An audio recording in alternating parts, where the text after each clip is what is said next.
So hey my YouTubers and everyone in the world, today is June the 14th. The time is now 8:02 a.m. guys. This is an early vlog. If you're new to my channel, make sure to hit that subscribe button down below and that notification bell so you can see more of me. Now today's topic is going to be the top 7 interview questions, guys. Remember, we need to prepare ourselves as much as we possibly can before we go on them interviews because we want to smash that interview. That's what we want to do. So we're going to be talking about the top 7 questions that most people will ask you during an interview. Now, the first question that's going to be asked during an interview is tell me about yourself. Now, with answering something like this, you don't want to go on and on and on about how great you are and, how fabulous and stuff you are. You actually want to tell them the most important things that they need to know, that you're reliable, you're a fast learner, you're a team player, you're always on time.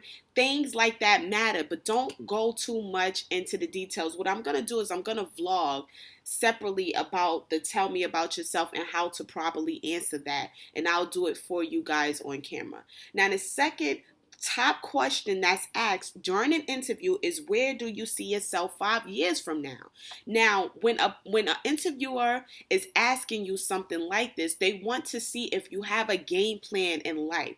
They want to see where your mindset is. They want to see what type of individual you are. So it's really important to even have that question down packed as well, because that'll let them know if you're the type of person that's going to come to the company, bring something to the business and move forward, or if you're going to be, stuck at one position because you don't really have much of a plan. They want to know that you're planning ahead of time for your future.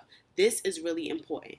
The third question that's asked most of the time during an interview is what's your greatest weakness? Now, this will let them know more about you as an individual. Like if your weakness is never being on time for work, that's going to let them know that that's going to be a problem at some point in time if they do hire you, because you're letting them know I have a problem with getting up on time, or I have a problem with getting to work on time, and that's going to become a problem. So be careful how you answer your greatest weakness, because that can be used against you in that interview if you don't answer it the correct way. Now, the fourth question that's going to be asked during an interview, guys, is what motivates you to perform? Like, what gets you up? What gets you going? What keeps you moving forward? What makes you want to do better? They want to see where your mind is once again. So what motivates you to continue to perform at your job? Is it because,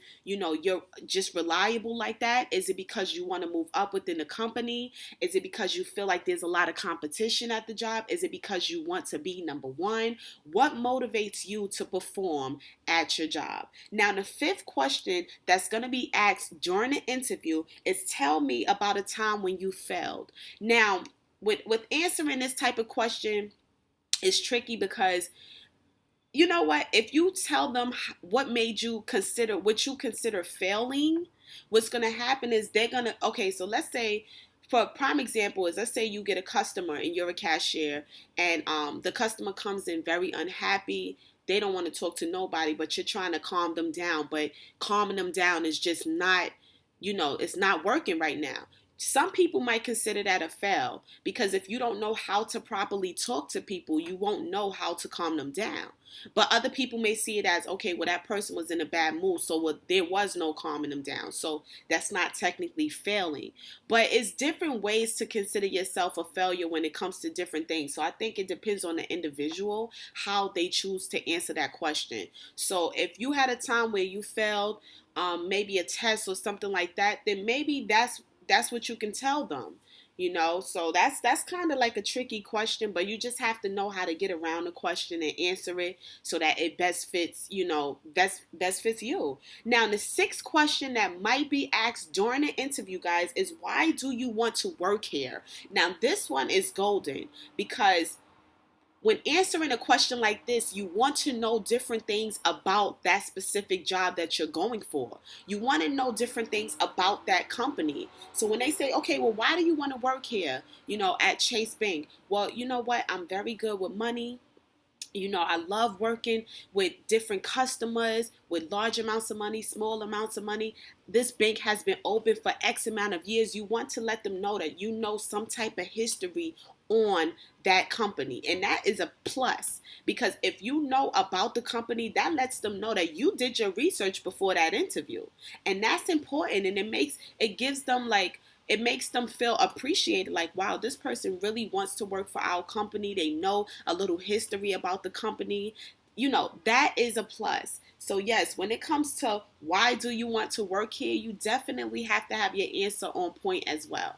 Now, the seventh question that's going to be asked during the interview, and this one is golden. How can you help us? How can you help our business grow? Now, with that one, you definitely have to let them see, with questions like that, you have to let them know what you're bringing to the table. This is what I'm bringing to the table. This is who I am. This is what I'm able to do for your company. This is how I'm able to help your company and your business grow. That's what it is that they want to know. How can you help us grow? So that's really a big question that you have to know the answer to. Now, I hope that those 7 questions open your eyes to what you might experience during the interview. And like I always say, guys, like, comment, subscribe, and share. And of course, visit my website at shoploveronline.com. This is actually going to be a part 1, and part 2 will be tomorrow on how to properly answer a lot of those questions that we discussed.